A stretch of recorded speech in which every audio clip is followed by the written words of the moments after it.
is our world. A warm, comfortable, familiar place. But walk away from the fire and look up. Our thoughts soon leave home. Are we just insignificant specks? Is the universe welcoming or hostile? We could stand here forever, wondering.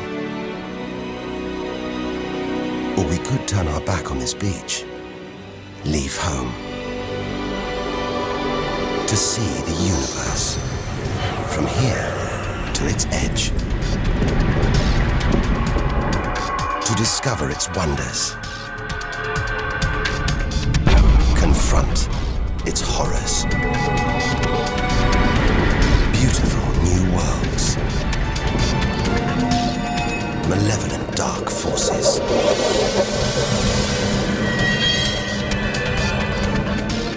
The beginning of time, the end of the world. Would we have the courage to see it through? Or would we run for home? There's only one way to find out.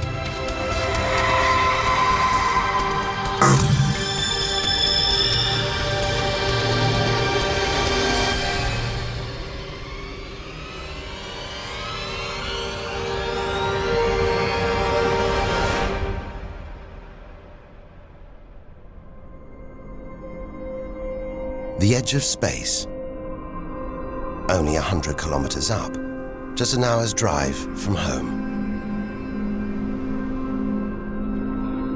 Down there, life continues. The traffic keeps moving, stocks go on trading, and Star Trek is still showing. Looks favorable enough at this point that the race should go. The Blue Jays will be without starter Jim Clancy for a couple of weeks. He's having problems this morning, warming up. Order! Will the honourable gentleman resume his seat? Mr. Ashton. But we have to leave all this behind. To dip our toe into the vast dark ocean beyond.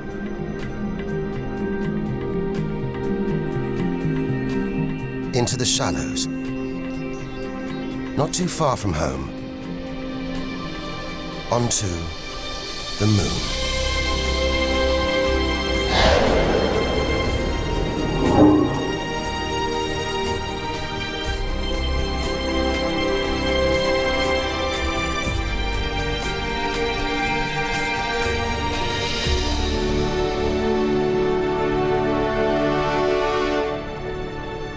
Dozens of astronauts have come this way before us. 12 of them have walked on the moon itself. Just over 400,000 kilometers from home, 3 days in a spacecraft. So close, it's as if we've barely left home. Familiar, safe, within sight of Earth.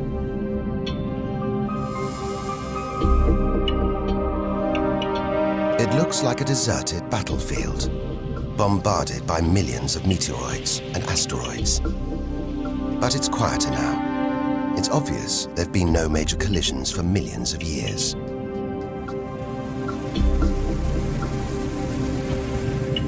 This brings back memories. The Apollo 11 lunar module. Neil Armstrong's first footprints. Looks like they were made yesterday. There's no air to change them. They should survive for millions of years. Maybe longer than us.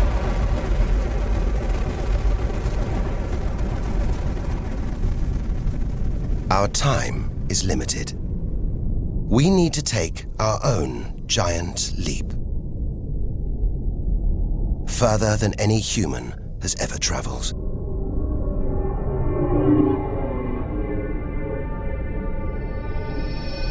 Out of the darkness, a friendly face. The goddess of love. Venus.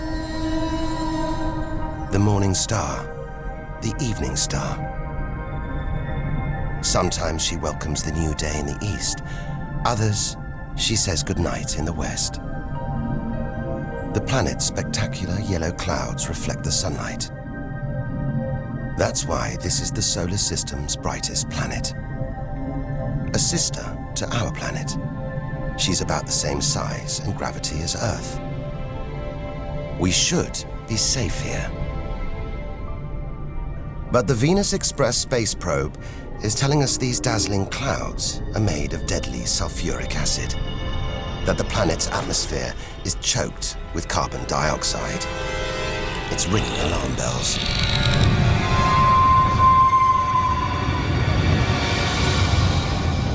Venus is one angry goddess. The air is noxious, the pressure unbearable, and it's hot, approaching 500 degrees Celsius. Stay too long and we'd be corroded, suffocated, crushed, and baked.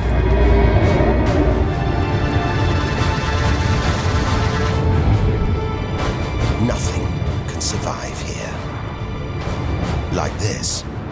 It's a Soviet Venera robotic probe. Its heavy armor's been wrecked by the extreme atmosphere.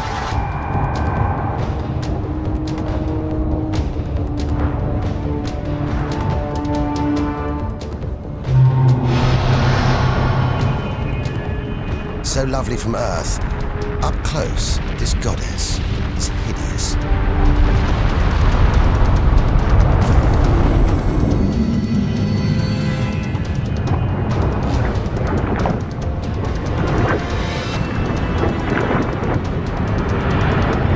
She's the sister from hell, pockmarked by thousands of volcanoes. All that carbon dioxide in its atmosphere is trapping the sun's heat. This is global warming gone wild. Before it took hold, maybe Venus was calm, more like her sister planet Earth. If that's true, this could be our planet's future.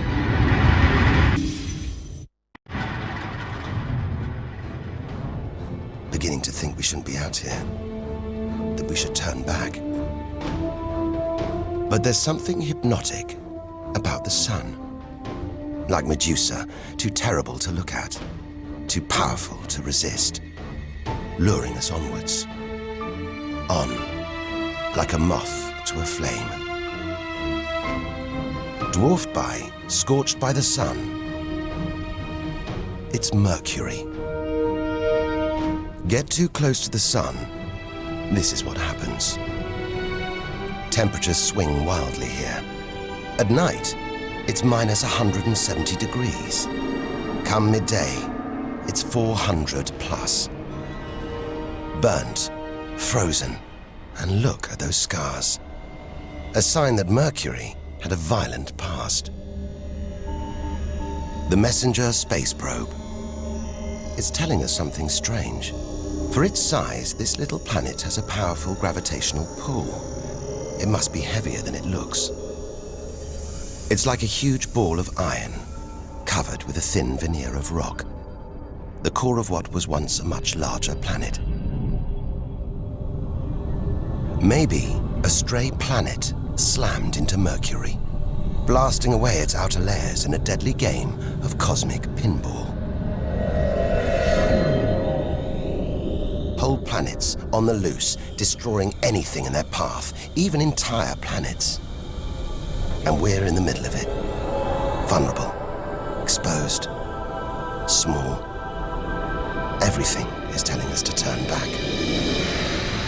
But who could defy this? The sun, in all its mesmerizing splendor. Our light, our lives. Everything we do is controlled by the sun, depends on it.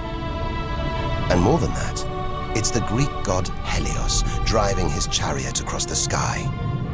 The Egyptian god Ra, reborn every day. The summer solstice sun rising at Stonehenge. For millions of years, this was as close as it got to staring into the face of God. 150 million kilometers from home, a 20-year journey by plane. switch it off, and it's so far away we wouldn't know about it for a whole 8 minutes. It's so big you could fit 1 million Earths inside it. So heavy, its gravity controls the entire solar system.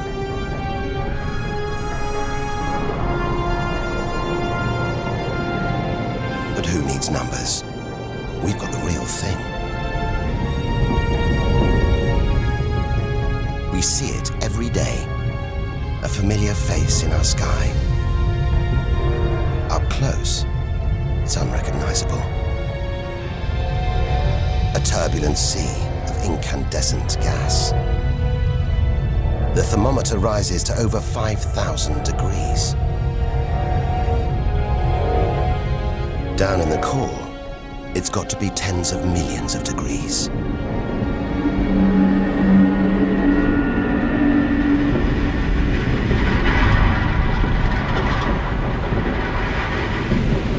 Hot enough to trigger a nuclear reaction, turning millions of tons of matter into energy every second. More than all the energy ever made by mankind. Back home, we see this energy as light, feel it as heat. But up close, there's nothing comforting about the sun. It's so full of electrical and magnetic activity, it's bursting out in these huge incandescent gas loops called prominences.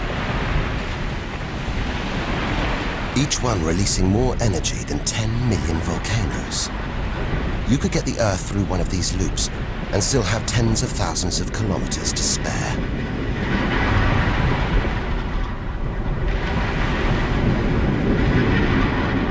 And where they burst through, it's exposing the cooler layers below, making sunspots. They're a fraction cooler than their surroundings. It's why they look black, but they're still hotter than anything on Earth. And they're massive too. Some of these are at least 50,000 kilometers across. A solar flare. A superheated stream of electrified gas blasting deadly radiation out into space. But one day, all this will stop. The sun's fuel will be spent.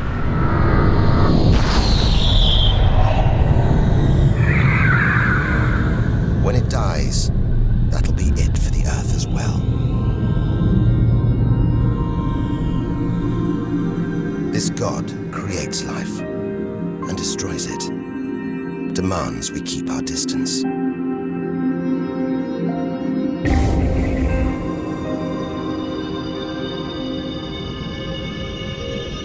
This comet has strayed too close. It's being boiled away by the sun's heat, creating a tail that stretches for millions of kilometers.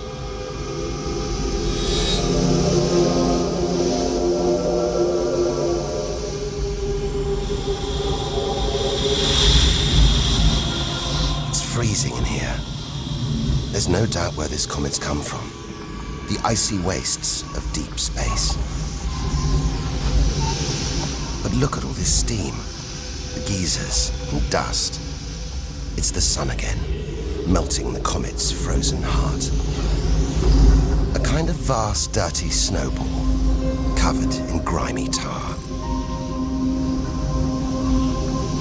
Tiny grains of what looks like organic material, preserved on ice since, well, who knows when. Maybe even the beginning of the solar system.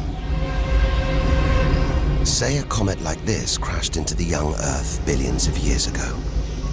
Maybe it delivered organic material and water, the raw ingredients of life. It may have even sown the seeds of life on Earth that evolved into you and me.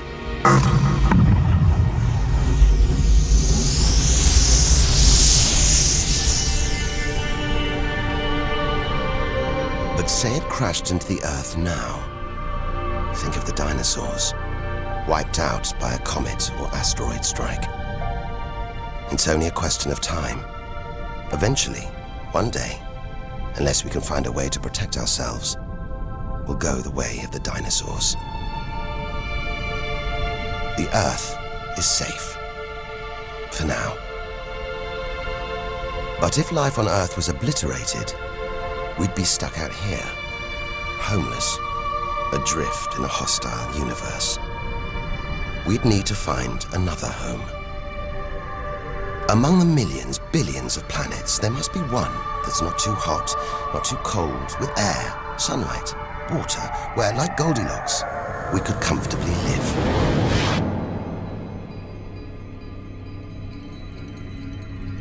The red planet. Unmistakably, Mars. For centuries, we've looked to Mars for company, for signs of life.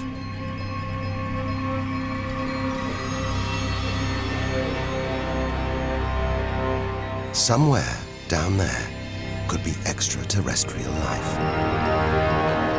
But are we ready to find it? Ready to rewrite the history books, to tear up the science books, to turn our world upside down? What happens next could change everything.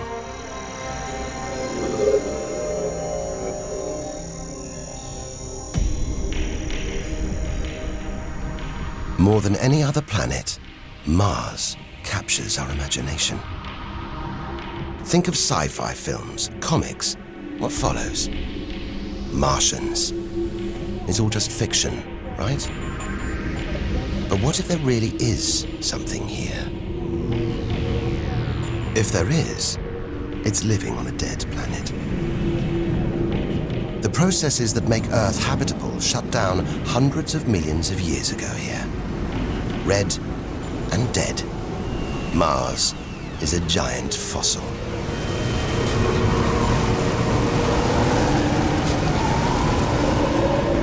Something's alive. A dust devil, a big one, bigger than the biggest tornadoes back on Earth. There's wind here, and where there's wind, there's air. Air that could sustain extraterrestrial life. But it's too thin for us to breathe, full of choking carbon dioxide. There's nothing to protect Mars from the sun's ultraviolet rays. And it's cold, as low as -80 degrees, freezing water in the ground, at the poles, and even in the atmosphere, as snow.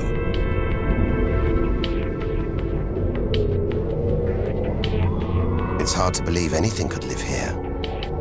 But on Earth, there are creatures that survive in extreme cold, heat, and even in the deepest ocean trenches. It's as though life is a virus. It adapts, spreads.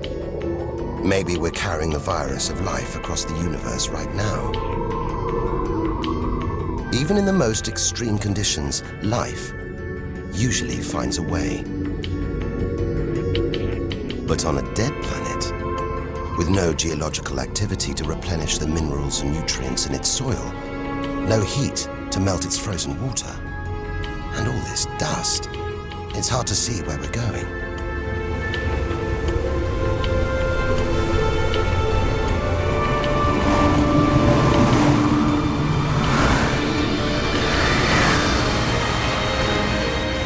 But we can't miss this.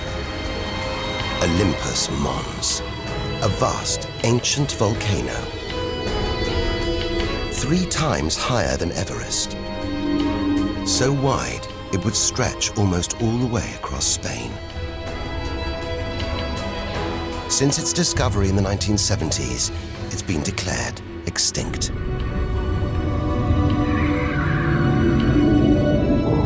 It looks like there's something happening on its slopes. It's as though lava has been flowing. But any lava flows should be long dead, obliterated by meteorite impacts.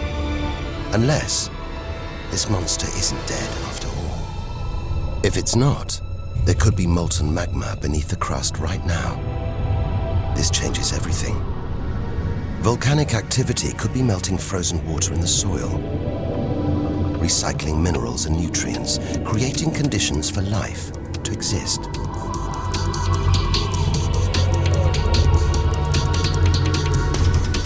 This makes the Grand Canyon look like a crack in the pavement. It goes on and on. So far, it would stretch all the way across North America. But look, signs of activity, erosion, and what looks like dried up riverbeds on the canyon floor. Maybe volcanic activity melted ice in the soil, sending water flowing through this vast canyon. Activity that we now know could still be melting ice, creating water. And where there's water, there could be life. If we can find running water, there's a chance we could find living creatures. Trundling across this desolate landscape, the NASA rover Opportunity. It's finding evidence that these barren plains were once ancient lakes or oceans that could have harbored life.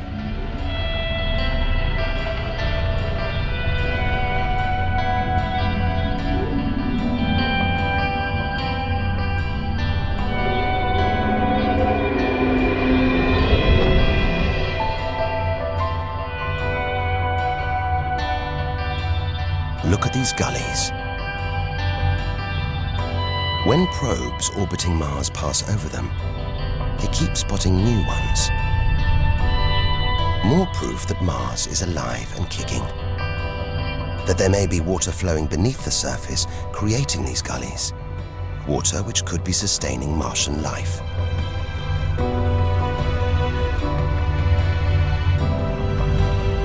Now all we have to do is find it. Unless we've already found it. Not on Mars, but on Earth. There's one theory that has life starting here before moving to Earth. The idea is that an asteroid impact blasted fragments of Mars, complete with tiny microbes, out into space and onto the young Earth, where they sowed the seeds of life itself. No wonder we find Mars fascinating. It could be our ancestral home. If it's true, it means we're all Martians.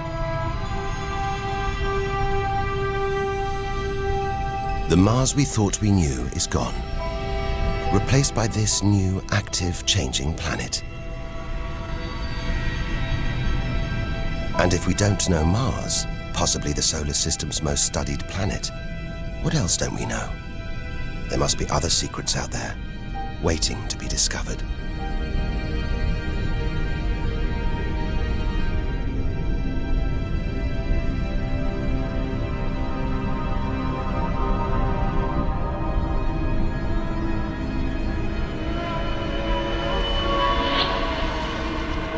This is getting scary. It's like being inside a giant computer game.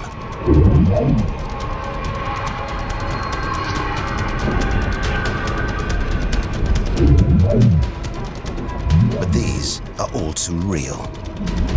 Asteroids, some of them hundreds of kilometers wide. This one must be about 30 kilometers long. And look, perched on it, a space probe. Can't have been easy parking on an asteroid traveling at 80,000 kilometers an hour. It's a lot of effort to investigate some rubble. Rubble that regularly collides, breaking up and raining down on Earth as meteorites. Magical tokens, supernatural omens, and more than that. Turns out it was rubble like this that came together to make the planets, including our own.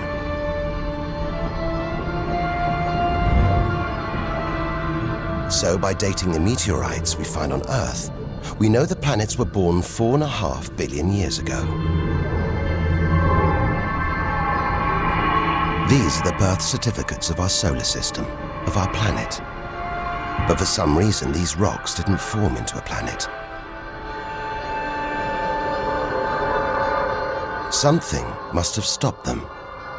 something powerful.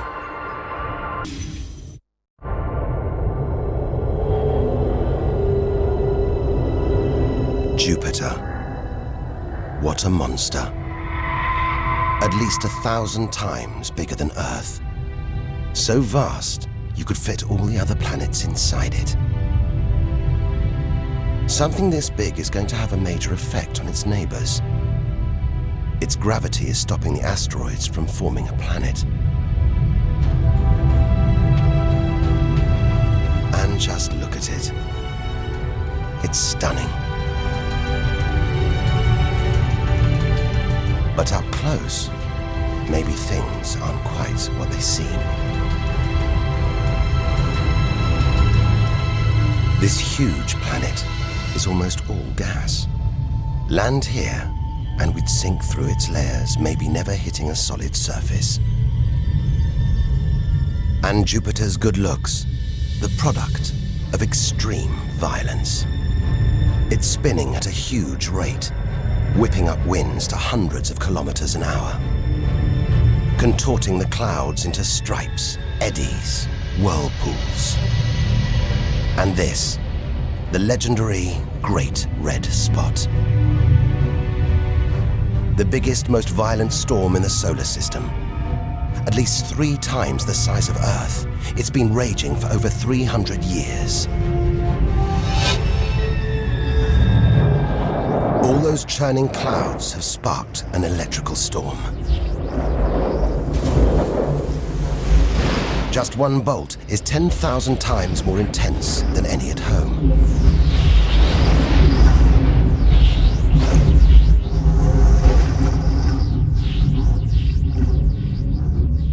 It seems the best place, the safest place to see Jupiter is from a distance. That's just beautiful, dancing round the poles like the aurora back home. But the Geiger counter is going wild. It seems even these are deadly, generated by lethal radiation pulled from space by Jupiter's powerful magnetic field.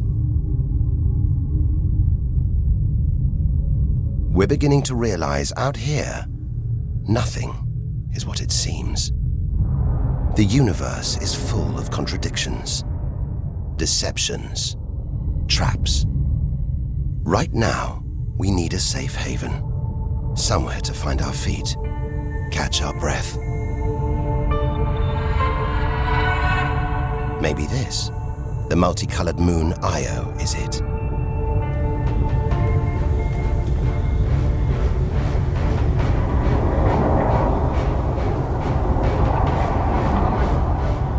Those pretty colors, a molten rock, sulfur, volcanoes, spewing burning hot ash and sulfur hundreds of kilometers into the air.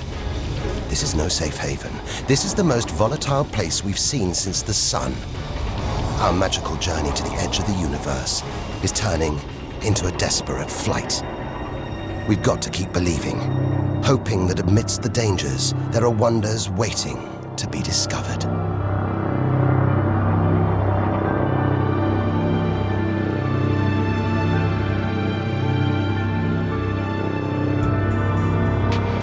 $650 million kilometers from home. What a weird-looking place. And yet it looks strangely familiar.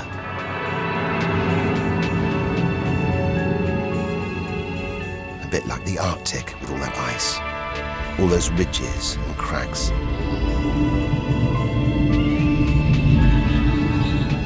This is Europa, and maybe, like the Arctic, this ice is floating on water, liquid water.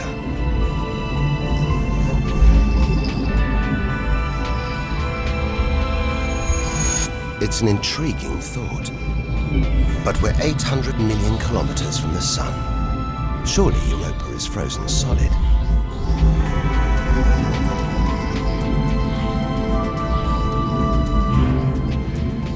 Unless Jupiter's gravity is creating friction deep inside, stopping Europa from freezing solid, allowing life to develop in the waters beneath its frozen crust. we might be meters away from aliens. From a whole ecosystem of microbes, crustaceans, maybe even squid. The only thing between us and the possibility of alien life, this layer of ice. But until we send a spacecraft to drill through the ice, Europa will remain one of the solar system's greatest mysteries.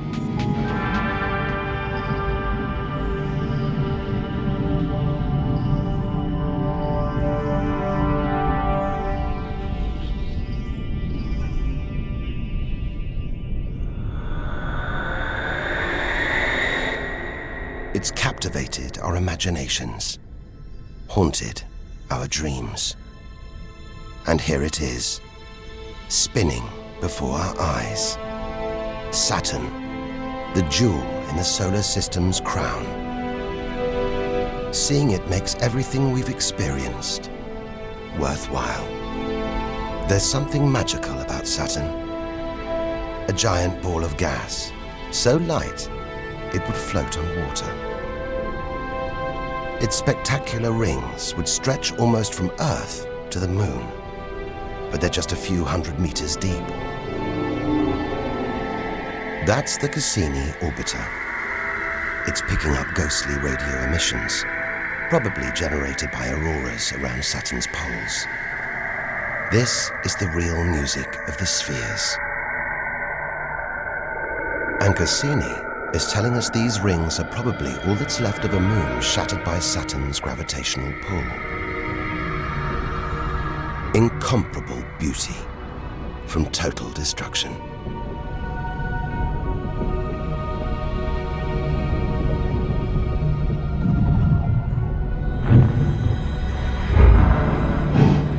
Billions of shards of ice, some as small as ice cubes, others the size of houses.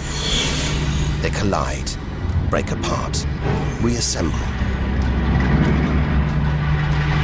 It's like a snapshot of our early solar system, as dust and gas orbited the newly born sun, and gravity worked its magic, pulling the lumps together until from debris like this, our home emerged.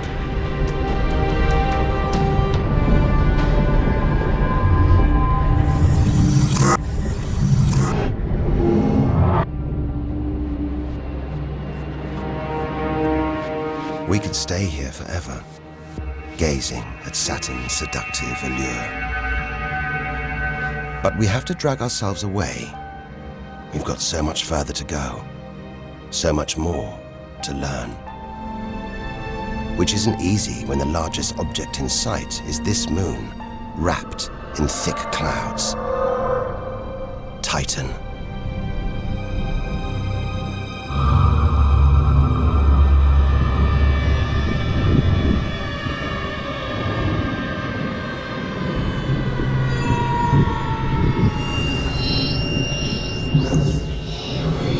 It seems like there's an atmosphere down here. There's wind, rain, even seasons. And look at these rivers, lakes and oceans. It's the most similar place to Earth we've seen so far. Maybe it was worth tearing ourselves away from Saturn after all. Except that's not water. That's liquid natural gas. There must be hundreds of times more natural gas here than all the Earth's oil and gas reserves. If we could get it home, it could power our cities, fuel our cars for thousands of years. Or maybe, one day, we could use it here to fuel a colony.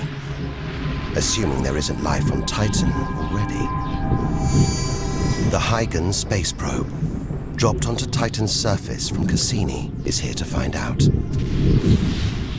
It's telling us there are organic materials in the soil, but it's so cold, minus 180 degrees. There's no way these could come together to form life. Unless Titan warms up. The sun is predicted to get hotter. When it does, maybe life will spring up here, just like it did on Earth billions of years ago. As the Earth gets too hot for us, maybe we'll move to Titan. One day we might call this distant place home.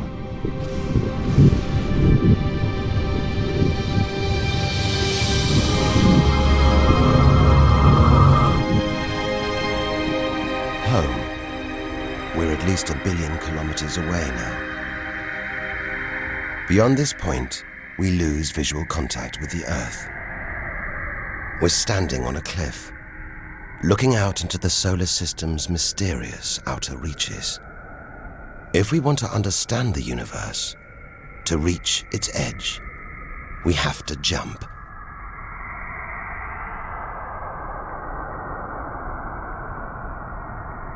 Unseen from Earth, unknown for most of history, we're in the solar system's outer reaches. It's like diving down into the deep ocean.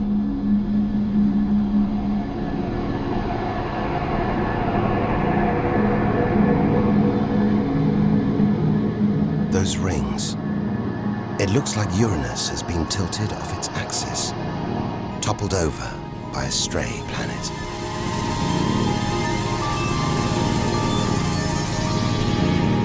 It's eerie out here. Already beginning to feel small, lonely.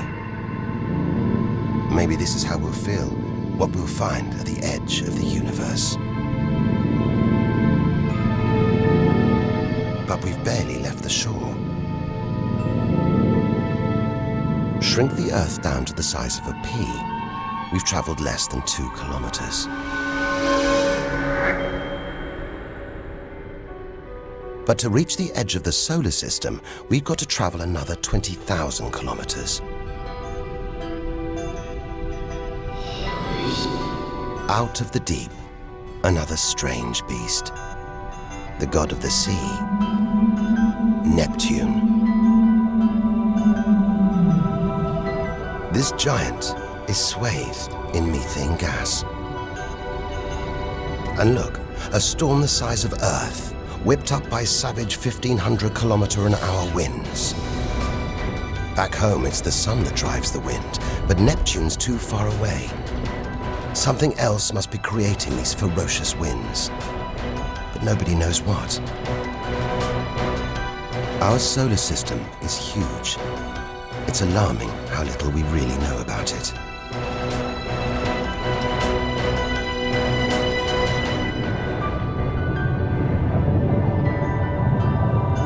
Plunging deeper, something to cling to. After all those balls of gas, a solid moon. Triton.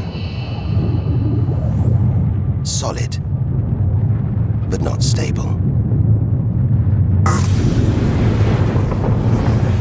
Just look at these geysers, cosmic chimneys pumping out strange soot. And this moon is going round Neptune in the opposite direction to the planet's spin. A cosmic battle of wills that this angry moon is always going to lose. Neptune's massive gravity is pulling on Triton, slowing it down, reeling it in.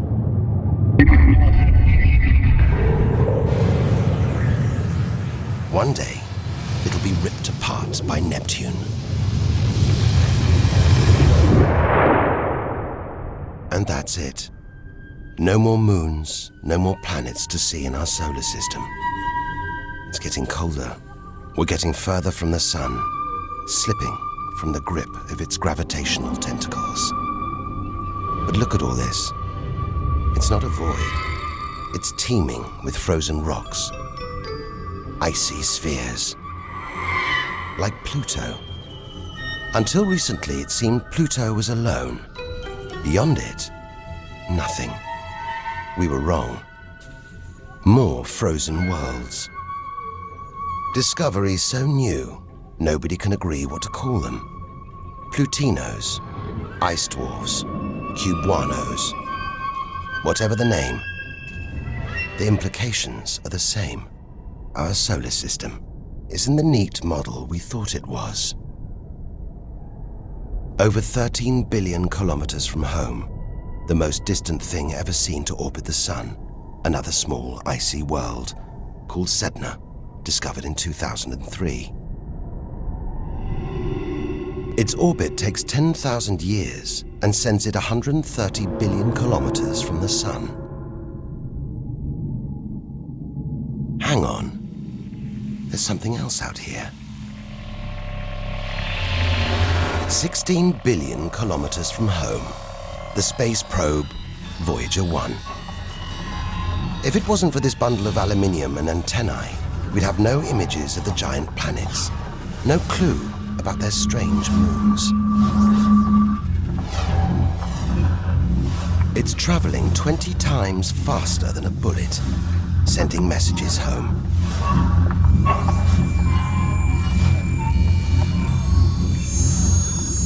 And look, on its side, that gold panel, a kind of intergalactic message in a bottle. There's a greeting recorded in different languages.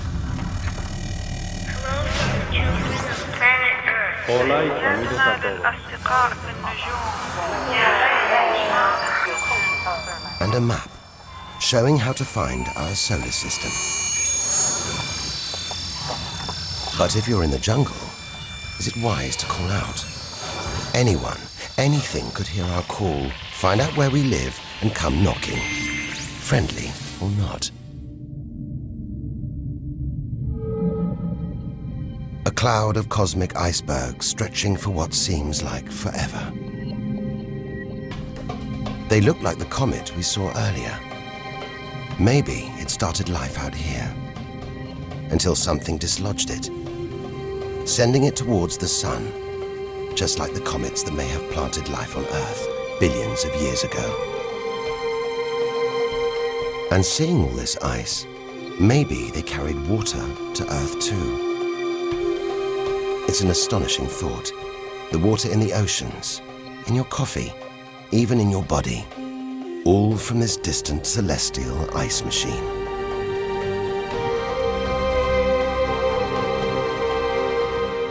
We're 8 million, that's 8 trillion kilometers from home. But in reality, this is only a baby step. Ahead, trillions of kilometers, billions of stars. This is it.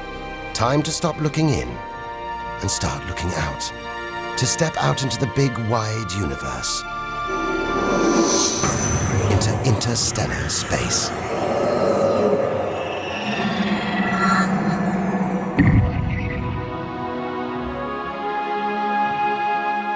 Interstellar space, far beyond our solar system.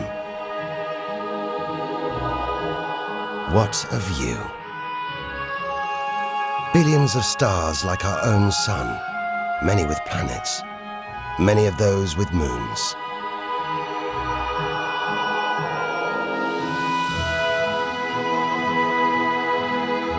It's hard to know which way to go. There are infinite possibilities in every direction. Whichever way, we're going to need a serious burst of acceleration.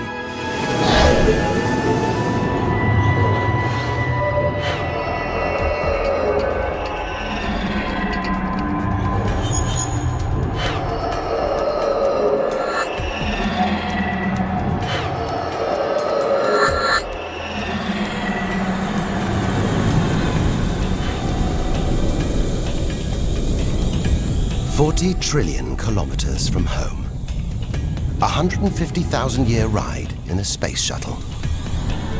And we've only just reached the first solar system after our own. Alpha Centauri. Not one, but 3 stars. They're spinning around each other, locked in a celestial standoff. Each star's gravity attracting the other, their insane orbital speed keeping them apart.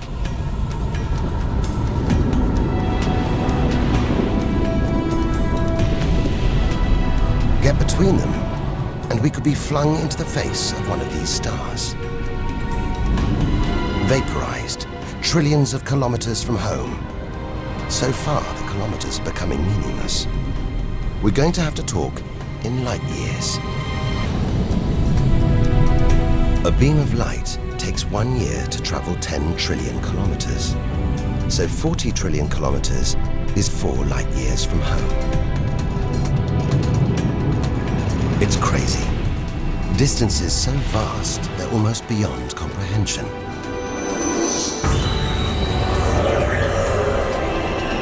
And exciting. Who knows what strange worlds lie ahead? What we'll discover when, if we reach the edge of the universe.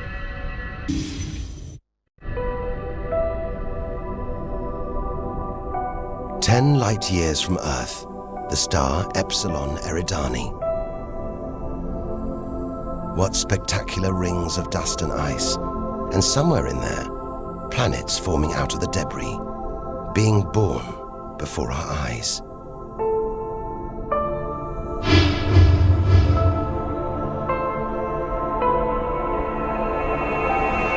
Asteroids and comets everywhere.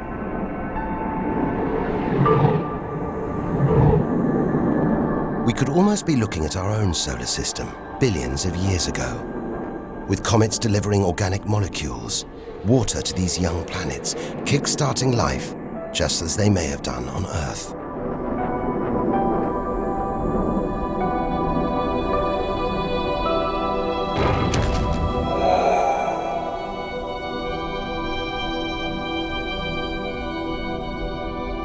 At the center of all this action, a star smaller than our sun. It's still in its infancy. Any life in this solar system would be primitive at best.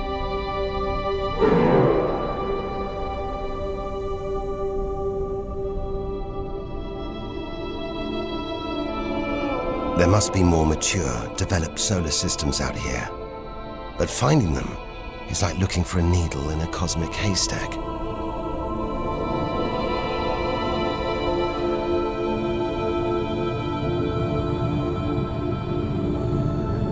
"20 light years from Earth.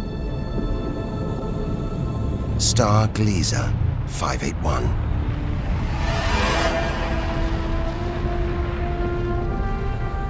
It's about the same age as our sun.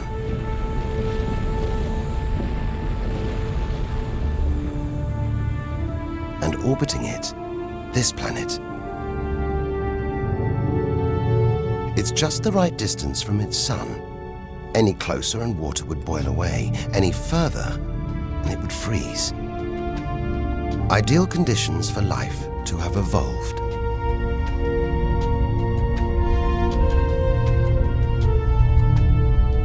And if comets have struck, delivering water and organic materials, then life, complex beings like us, even civilizations like our own, could be down there, right now. And if there are, even at this distance, they could be tuning into our TV signals, watching shows from 20 years ago. And here's your host, Geographic. But until future generations can find a way of communicating over these vast distances, all we can do is speculate. Us and them, living parallel lives, unaware of each other's existence. Unless life has been and gone.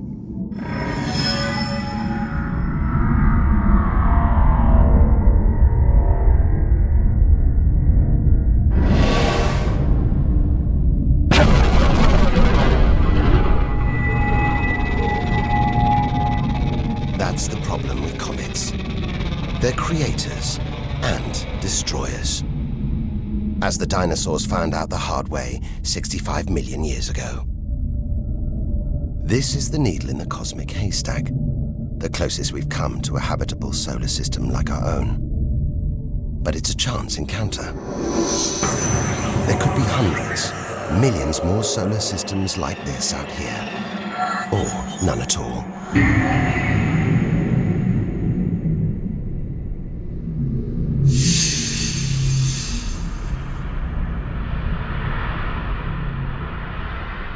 This is vast. And look, it's the planet Bellerophon.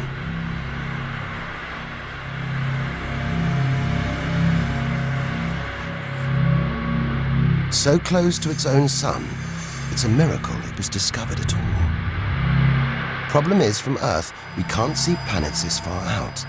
They're obscured by the brilliance of their neighboring stars. But the planets have a minute gravitational pull on those stars.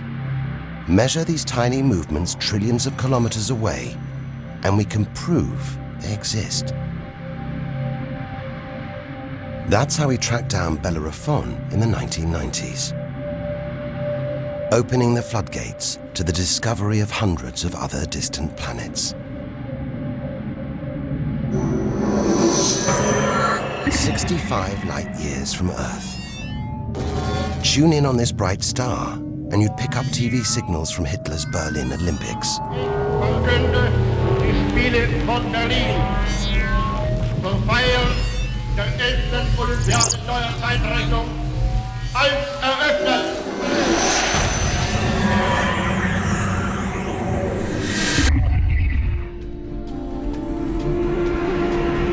Twin stars. It's Algol, the demon star, feared since ancient times on account of its sinister behavior. From Earth, it appears to blink as one star passes in front of the other. Up close, it's even stranger. One star has expanded into the gravitational pull of the other. It's being sucked towards it. Almost 100 light years from home. Listen. One of the first ever radio broadcasts. Just a faint whisper. We'd appreciate it if anyone hearing this broadcast would communicate with us. We are very anxious to know how far the broadcast is reaching. And then silence. From here on out, it's as if Earth never existed. Any aliens living beyond here will have no idea we're there. It feels like a lifetime ago we stood on that beach, looking up at the sky, wondering where and how we fitted in. It's time to appreciate the wonders we're seeing, not just for what they tell us about our own world. It's what they can tell us about the whole universe, its past and its future.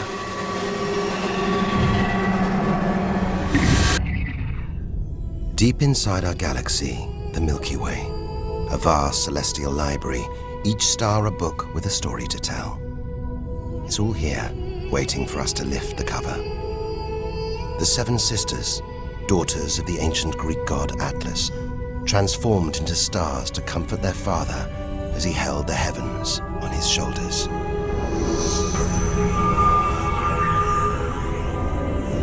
And this giant, Betelgeuse, the brightest, biggest star we've seen so far. It's got to be at least 600 times wider than our own sun.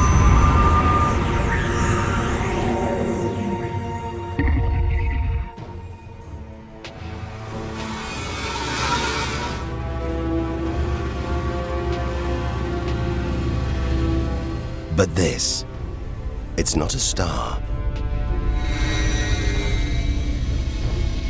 Not a planet.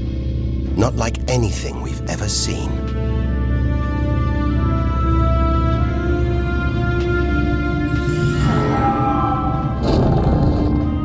A ghostly spectre, more than 1,300 light years from Earth. Orion's dark cloud.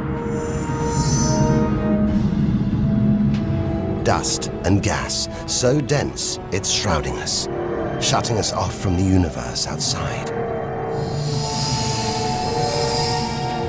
There, deep inside, a ball of light, pulling the dust and gas towards it, heating up, merging into a ball of burning, hot gas.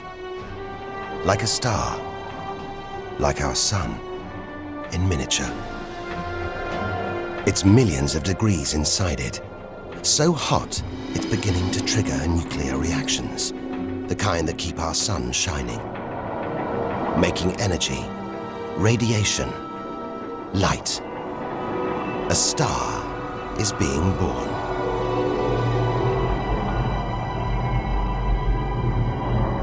Or rather, stars.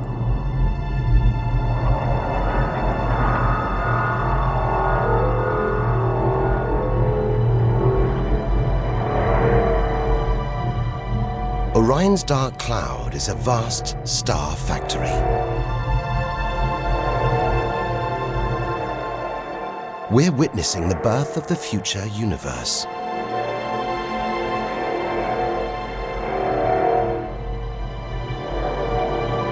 We've come to expect hostile horrors, but we're discovering one of the universe's greatest creative wonders: star birth.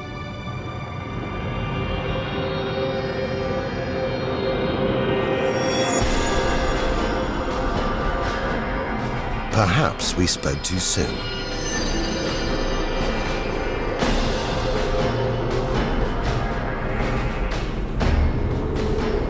Jets of gas, exploding outwards at 200,000 kilometers an hour, blasting dust and gas out for millions of kilometers.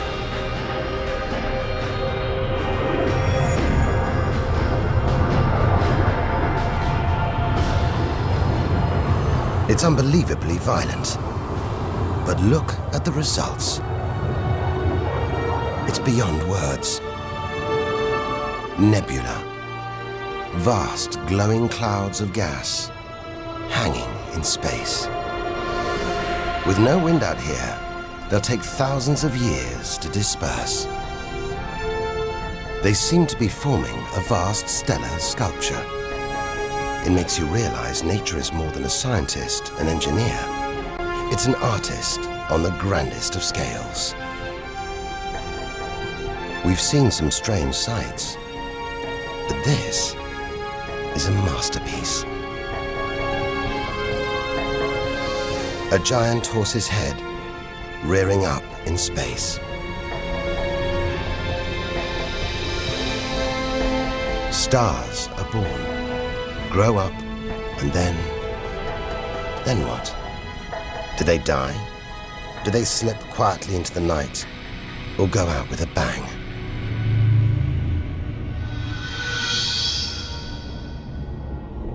Somewhere between here and the edge of the universe lies the answer. Nearly 4,000 light years further, luminous clouds suspended in space, encircling what was once a star like our own sun. All that's left of it are these brightly colored gases. Elements formed by nuclear fusion deep inside the star, released into space on its death. Green and violet, hydrogen and helium, the raw materials of the universe. Red and blue, nitrogen and oxygen, the building blocks of life on Earth. For us to live, stars like this had to die. The oxygen in our lungs, the nitrogen in our DNA, it was all produced by nuclear fusion in stars that died long before the Earth was even born. We are made of stellar nuclear waste. Our family tree begins here.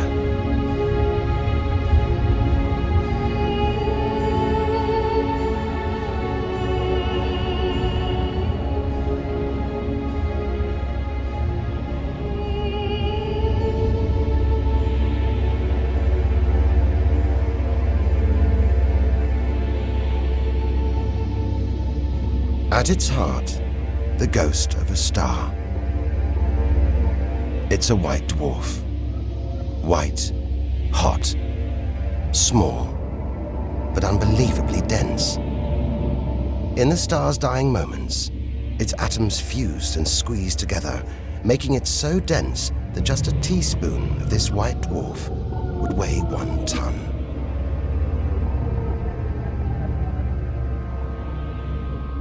It's a chilling premonition of our sun's fate.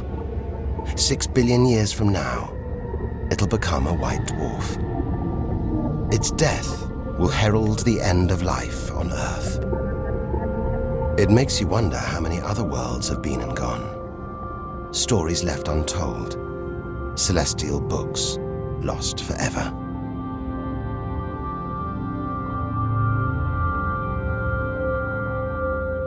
But the greatest story of them all is still to be told.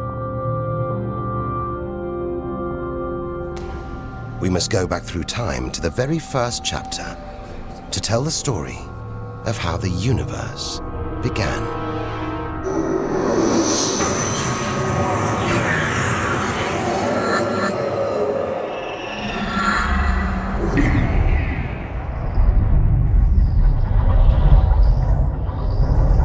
The scattered remains of a dead star. A nebula, the Crab Nebula.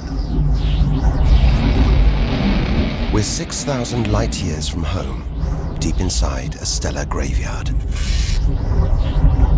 We've learned so much, seen things we'd never have believed possible. Now, sights like this, wonders once beyond imagination, we take in our stride. We're ready. Ready to face whatever lies ahead, determined to reach the edge of the universe. It looks dead, but maybe this is just the calm after the storm, after a massive explosion, powerful enough to turn a huge star into a cloud of dust and gas, a supernova.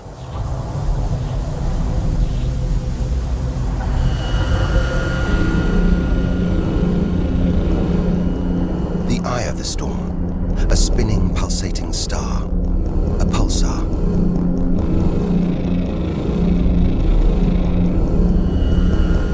Gravity must have squeezed the giant star's core down to this. It's just 20 kilometers across, unimaginably dense. One pinhead of this would weigh hundreds, maybe millions of tons. As it shrank, like a figure skater spinning on the spot, arms outstretched, then pulling them in, it began to spin faster.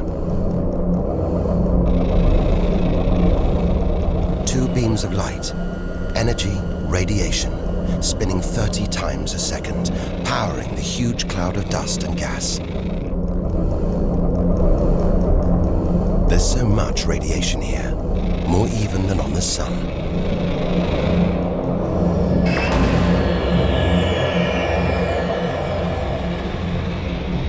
That was easily the deadliest thing we've encountered so far.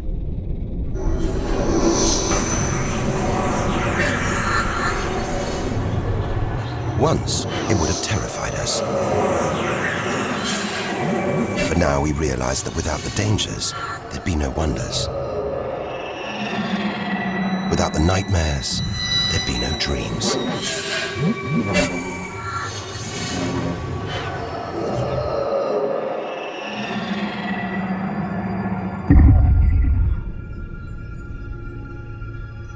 Getting a strange sensation. A feeling, as though there's something bad out here. A malevolent presence. The one thing we didn't want to encounter. Impossibly black, blotting out the stars behind it. We are staring into the face of extinction. The remains of a giant star.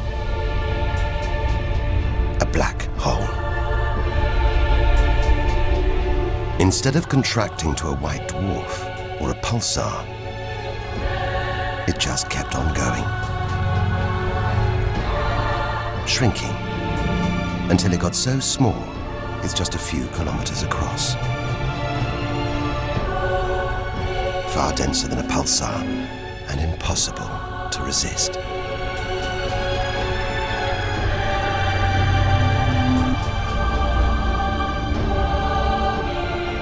Stray too close, and there's no turning back. Now we know why it's a black hole. Its gravity is so intense, not even light can escape. This asteroid, it's a lump of solid rock, but it's actually stretching, being dragged towards the gaping hole. Inside, there's no matter as we know it. No time, no space. All the rules of physics collapse.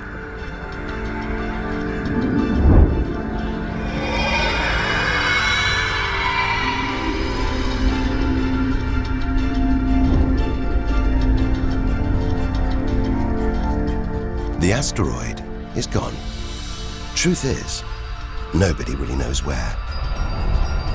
We're looking at the limit of human understanding. There could be millions of black holes creeping around our galaxy, more perhaps than all the stars in the sky, but we wouldn't see them until it was too late.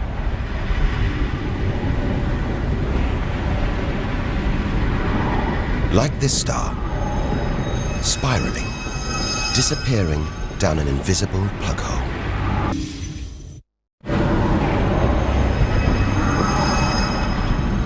Who's to say we don't live inside a vast black hole? That the whole universe isn't inside one right now, inside another universe. Think about it for too long, and your mind reels. Sometimes it feels like the more we see, the less we know. But we do know our galaxy is more complex and more dangerous than we ever imagined. And we're still in our own galaxy, the Milky Way. The vastness of the universe beyond still lies ahead. The wonders, the dangers, the secrets, they're out there. But first, we've got to find a way out of the Milky Way.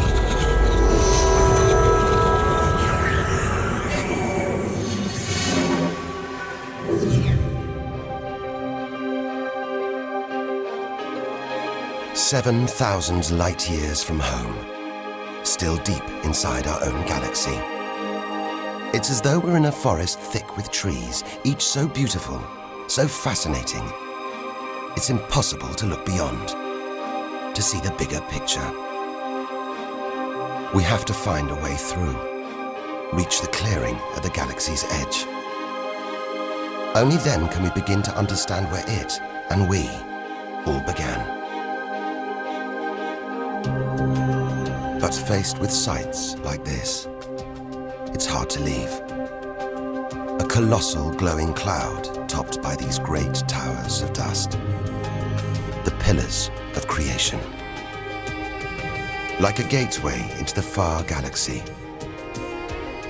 Both pillars studded with tiny protrusions. Embryonic star systems. Each one the size of our solar system. Another monument to nature's astonishing creativity. We have to ignore its captivating beauty, its siren song, tear ourselves away, in order to carry onwards towards the edge of the galaxy.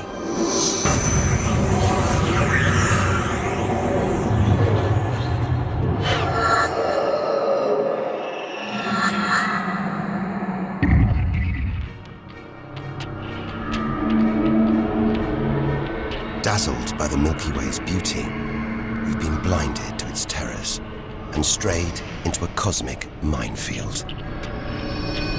Like an explosion in slow motion, giant clouds of gas are bursting out of this star.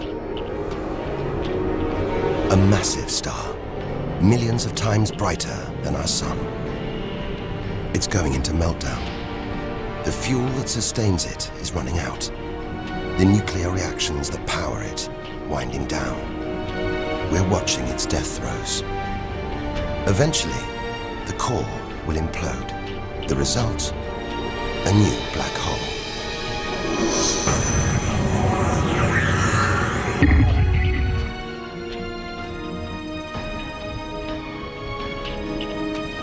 An even bigger, dangerously unstable star.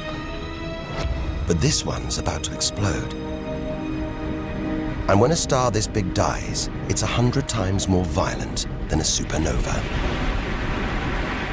Somehow we've stumbled into the most violent star death imaginable.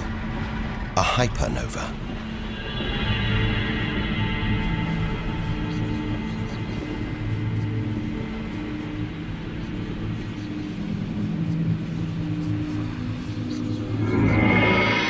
The core's collapsed.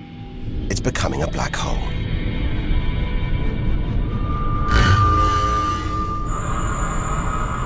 And that's the shockwave, surging through the star, ripping its outer layers into space.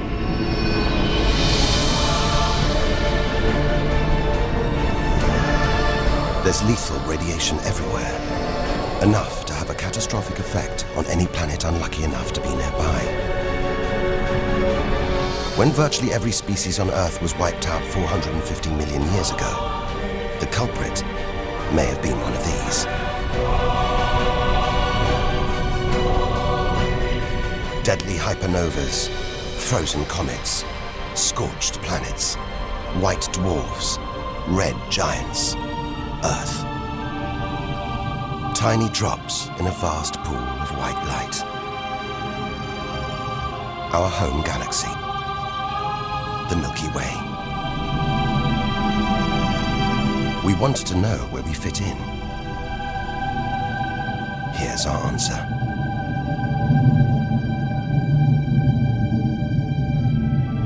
Civilizations, past and present. Everyone that's ever lived. The smallest bug, the highest mountain, all of it invisible. Not even a tiny speck.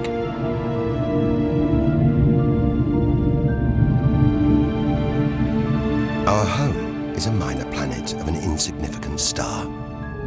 If it disappeared right now, who or what would even notice? And yet, so far we found nowhere else we would rather live. Nowhere we could live. It's only now, far from home, that we're beginning to truly appreciate it.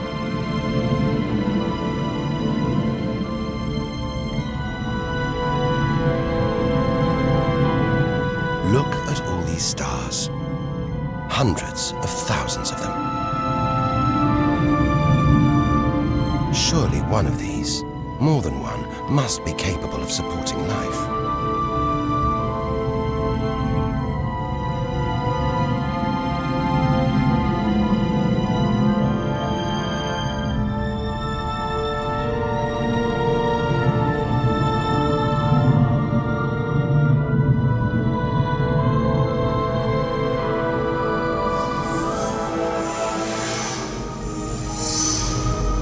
Maybe here, in this swarm of stars, the Great Cluster. Back in the 1970s, astronomers sent a message in this direction, detailing the structure of our DNA and our solar system's location. But it's so far from home, the message won't arrive for at least another 25,000 years. We haven't found alien life yet. But neither have we found any reason to believe it isn't out here, somewhere. There's an equation, devised to estimate the number of other advanced civilizations. Crunch the numbers, and the result is shocking. There could be millions of civilizations, just in our own galaxy.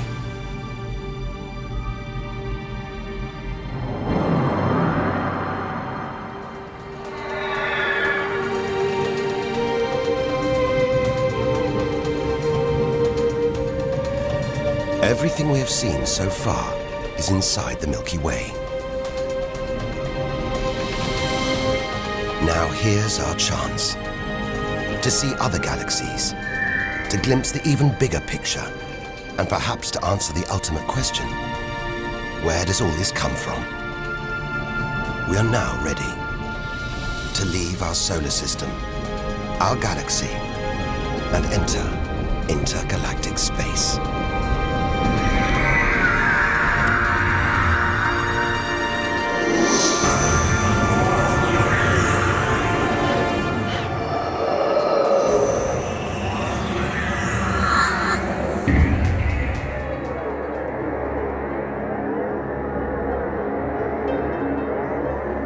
Beyond the Milky Way, through the vast expanse between galaxies, against all the odds, we've made it to intergalactic space.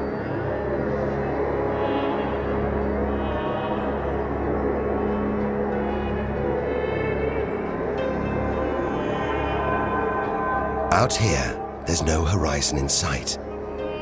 Even the closest galaxies are millions of light years away. the remains of galaxies ripped apart by the Milky Way's huge gravitational pull. Scattered through, nothing.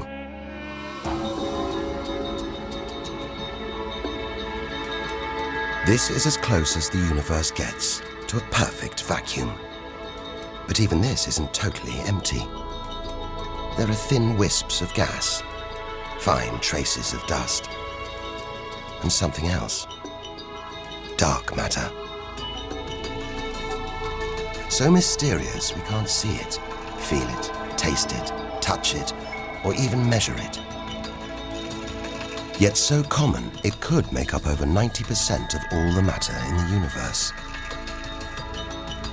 If dark matter does exist, it means there's no such thing as empty space. Even out here, we're surrounded by matter.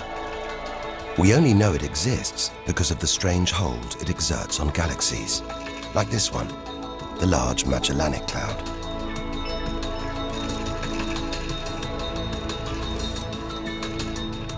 More than 6 billion years in today's fastest spacecraft, 160,000 light years from the Milky Way, at the edge of its gravitational reach. This galaxy should spin off into space, but something is holding it here. Something invisible, powerful, dark matter. Stars, clusters of stars, nebulae. It's a vast astronomical treasure house.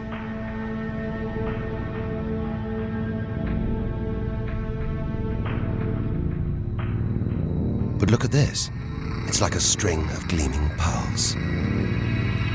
It's a fireball, expanding out from what must have been a massive explosion, a supernova. So bright that when light from the explosion reached the Earth in 1987, it was visible with the naked eye. And so violent, it triggered a string of nuclear reactions, forcing atoms together, creating new elements: gold, silver, platinum, blasting them out into space.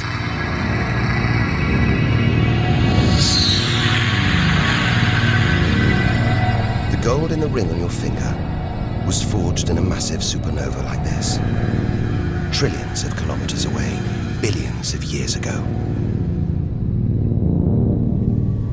Before we left home, the universe seemed separate. Something out there, up in the sky. We were wrong. The story of the universe is the story of every one of us.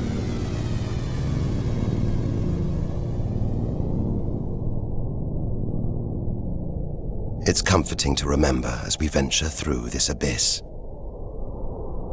Further and further. Faster and faster.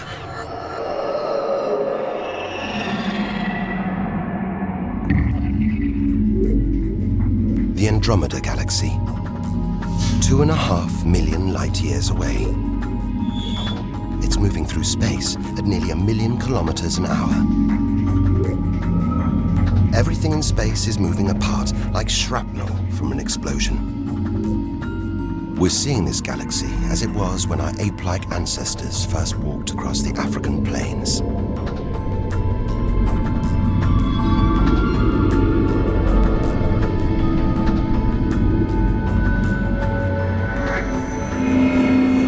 We go further through space and further back in time. This doesn't look right. A whole galaxy exploding. The only thing large enough to cause an explosion on this scale has to be another galaxy. It looks like the end of the world, but we've seen enough to know things are never that simple. This galaxy won't die. It'll be reborn. A new shape, perhaps even new stars. As dust and gas collide, creating friction, shock waves, triggering the birth of stars.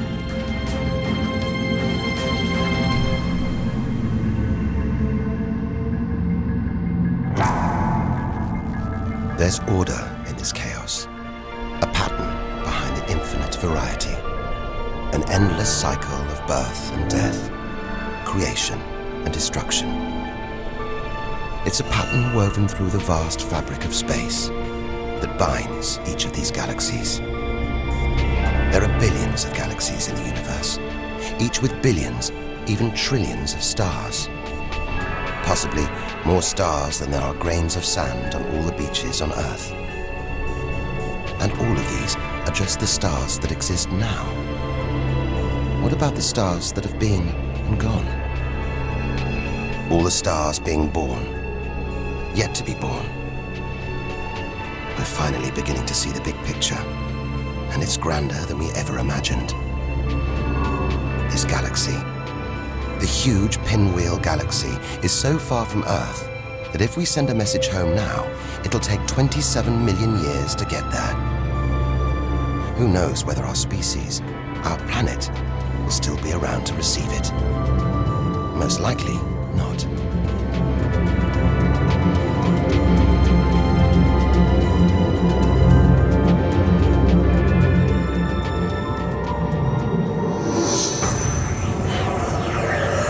We travel on, back through time. Past the point where the dinosaurs were wiped out. Past the moment where the first creatures clambered onto land.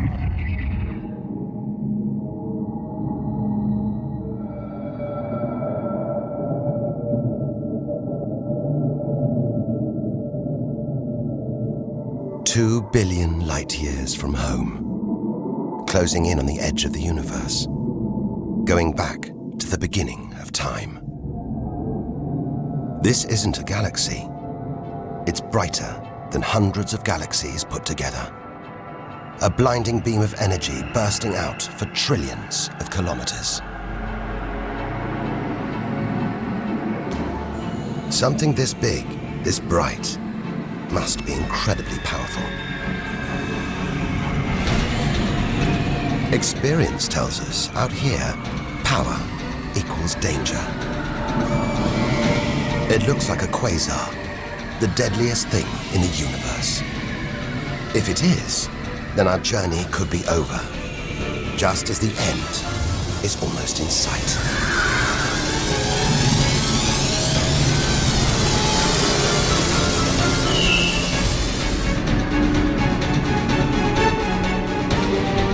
The deadliest, most powerful thing in the universe. A quasar. A swirling cauldron of super-hot gas, brighter than hundreds of galaxies.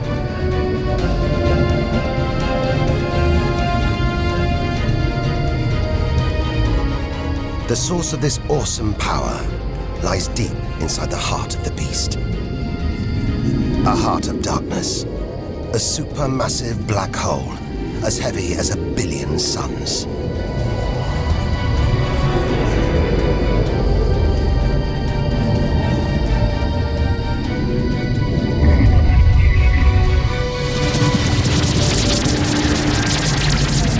It's ripping apart whole stars, sucking their gases into the quasar, devouring them, until they're nothing, lost forever from the visible universe.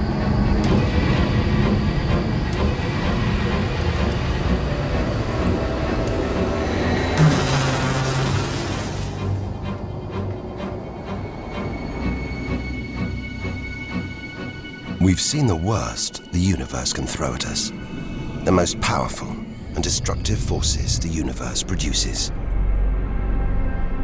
Now it's on to the very edge of the universe. It's almost within reach.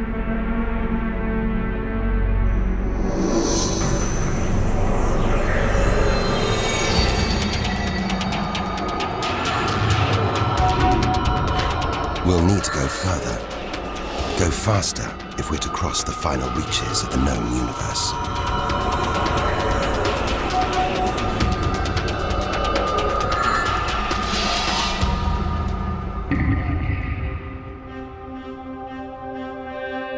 Eight billion light years from home. More galaxies. But these look different. Ragged, small, close together. We're so far back in time, we're seeing these galaxies as they were before the Earth was even born. They're still young, still growing. We're getting closer to where and how it all began. 12 billion years ago.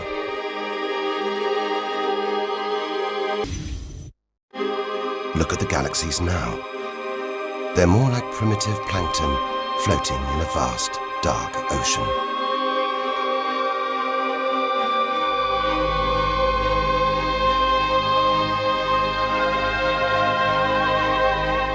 It's magical. Clouds of dust and gas, dancing, forming a shape, merging to make embryonic galaxies. This is how our own galaxy was born.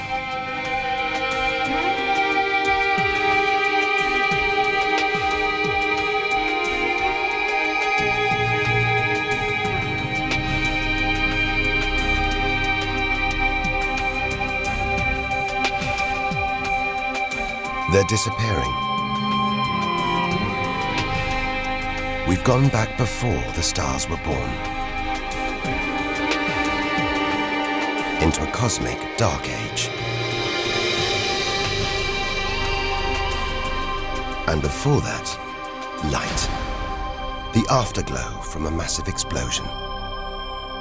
The explosion which created the known universe.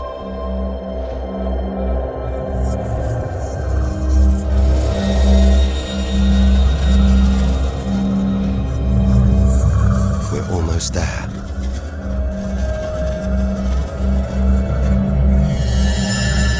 This is it. We've made it. The edge of the universe. 130 billion trillion kilometers from home. 13.5 billion years ago.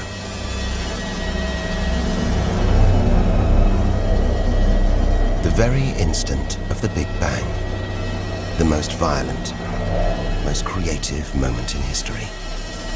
Everything that's ever happened follows from this moment.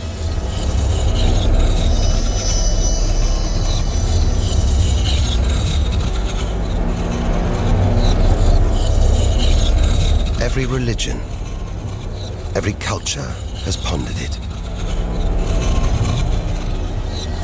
But we still don't know what sparked this act of creation, or why. This is where our journey ends, and the universe begins.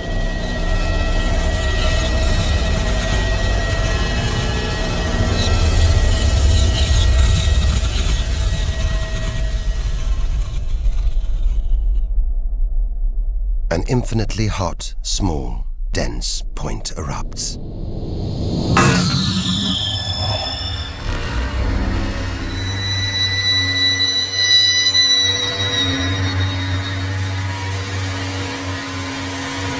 Creating space, time, matter, our universe itself. First, it's the size of a subatomic particle. The tiniest fraction of a second later, it's big enough to hold in the palm of your hand. Moments later, it's the size of the Earth.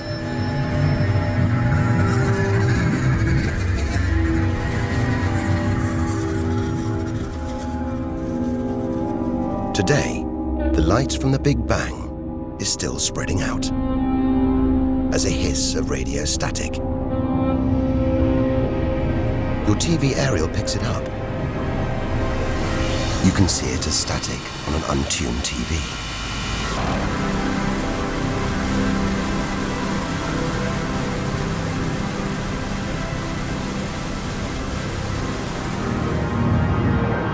We go on, forwards through time, riding the blast wave. All the things we've seen on our journey are sparks flying out from the Big Bang. Galaxies, stars, planets, all just debris.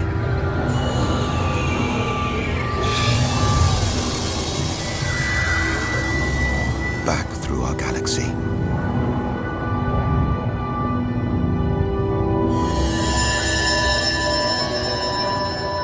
Our solar system. Until we reach another cooling cinder, swirling in the afterglow of the Big Bang. The Earth.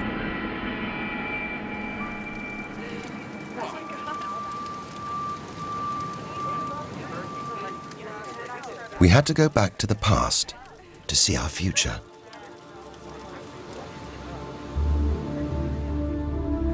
Three billion years from now, the vast Andromeda galaxy smashes into our own.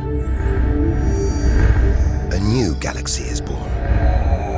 The sun and planets survive, but they've been thrown into a huge looping orbit around the new galaxy.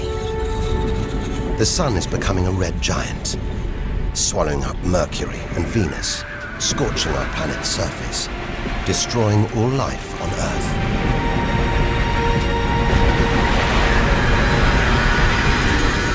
The sun dies, shrinking to a white dwarf. Neighboring stars are dying too, being replaced by white dwarfs, pulsars, black holes. The lights are going down on the galaxy.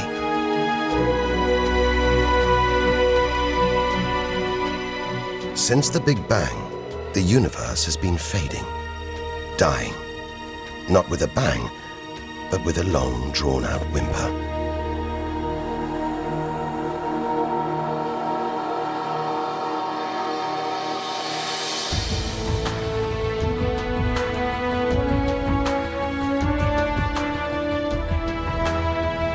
But there could be a way out, an escape route from our dying universe.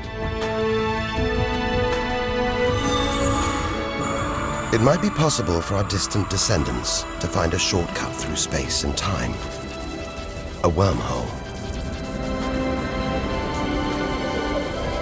If there are other universes, it could take our descendants from our doomed universe into a parallel one, where they could find another Earth, still in the prime of life.